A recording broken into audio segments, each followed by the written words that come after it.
Hi friends, welcome back to our channel Tulsi vibes. అందరూ బాగున్నారండి. అందరూ బాగుండాలని, అందులో నేను ఉండాలని కోరుకుంటూ ఈరోజు వ్లాగ్ స్టార్ట్ చేస్తున్నాను. మన గార్డెన్లో ఉన్న కొన్ని మెడిసినల్ ప్లాంట్స్ గురించి చెప్తానండి ఈరోజు. ఇది వచ్చేసి కింద గార్డెన్ అనమాట. అంటే నేను కొంచెం ప్లేస్ తీసుకొని ఇలా పెంచుకుంటున్నానండి. కింద వాళ్ళని పర్మిషన్ అడిగేసి, మేము ఉండేది పైన కాబట్టి అపార్ట్మెంట్లో. ఇవన్నీ వచ్చేసి టర్టిల్ వైన్, మనీ ప్లాంట్, ఇవన్నీ వాటర్ బాటిల్స్లో వేసానండి. చిన్న చిన్న ప్లాస్టిక్ డబ్బాలు కానీ, అవి వేస్ట్ బాటిల్స్ అవి పారేయకుండా బిర్యానీ డబ్బాలు ఇలాంటివి వేస్తాను. ఇవి ఆనియన్ లీవ్స్, అరికా పామ్ అనమాట.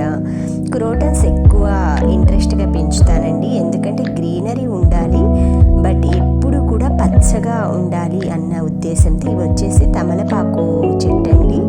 ప్రతి శుభకార్యంలో కూడా మన హిందువులు వాడతారు. ఇందులో కాల్షియం ఎక్కువగా ఉంటుందన్నమాట. ఇవి రోజు 1-2 అలా తింటే హెల్త్కి చాలా మంచిదండి.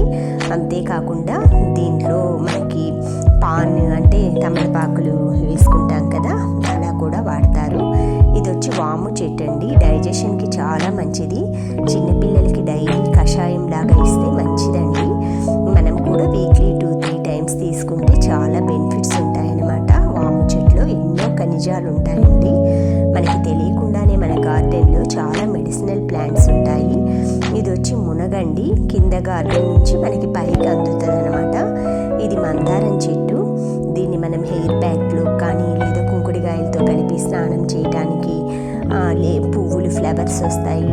ఇలా ఎన్నో రకాలుగా కూడా ఈ మందారం చెట్టు అనేది ఉపయోగపడుతుందండి.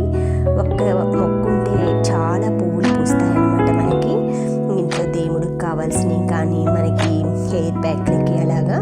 ఇవి వచ్చేసి నల్లేరు అనమాట. చూపిస్తున్నాను కదా, ఇలా గీతలు ఉన్నాయి కదా, అది నల్లేరు. దీన్ని విరిగిన వెముకలు అతుక్కోవడానికి, అలా కొంచెం మెడిసినల్ ఆయుర్వేదంగా వాడతారండి. రసంలాగా, చట్నీలాగా తింటారు. ఇది పొన్నగంటాకు అనమాట. కంటికి చాలా మంచిది. మనం మార్కెట్ నుంచి తెచ్చుకున్నాక కాడలు పెట్టినా కూడా సర్వైవల్ అవుతుందండి. ఇవి వచ్చి సువర్ణ పుష్పాలండి. ఇవి గోడల్లో కూడా వీటి సీడ్స్ పడేసి మలుస్తాయన్నమాట. చూడండి, మనం మట్టి లేకపోయినా కూడా బతికే మొక్కలాగా అనమాట.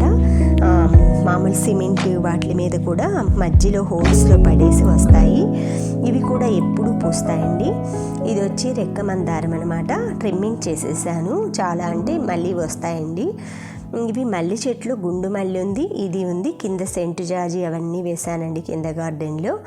నాకు మల్లె చెట్లు అంటే ఇష్టం అనమాట. మా అమ్మ పేరు కూడా మల్లేశ్వరి. ఈ విధంగా మల్లె చెట్టునైతే తీగ అది కట్టేసి, ఇది 3 ఉంటాయండి గుండు మల్లె, ఒక దాంట్లో ఒకటి అలాగా ఇలా కట్టేసేసి అల్లిచ్చానండి. ఈ చిన్న బకెట్లోనే వేశాను. దీనికి వచ్చేసి దగ్గర 10 ఇయర్స్ ఏజ్ ఉంటుందండి. ట్రిమ్మింగ్ చేస్తుంటాను, పెరుగుతుంటుంది. కాకరకాయ గింజలు అవి పడి వచ్చిందండి. కాకరకాయ కూడా బాల్కనీలో కాస్తుందన్నమాట. కరివేపాకు చెట్టు అండి. ఇది పొడి కొట్టుకొని తినచ్చు మనం. రోజు కూరల్లో, తాలింపుల్లో ఇది లేనిది అస్సలు అవ్వదండి. మనకి న్యాచురల్గా ఇలా పెరట్లో కోసుకొని పోపుల్లో అలా వేసుకుంటే చాలా బాగుంటుంది. ఈ కరివేపాకు తినటం వలన హెయిర్ గ్రోతింగ్ బాగుంటుంది, కంటికి మంచిది. ఎన్నో మెడిసినల్ వాల్యూస్ ఉన్నాయండి ఈ కరివేపాకు చెట్లో కూడా. మనం డైలీ కరివేపాకు పొడి 1 స్పూన్ వేడి వేడి అన్నంలో తింటే చాలా హెల్త్ బెనిఫిట్స్ ఉంటాయి. ఇవి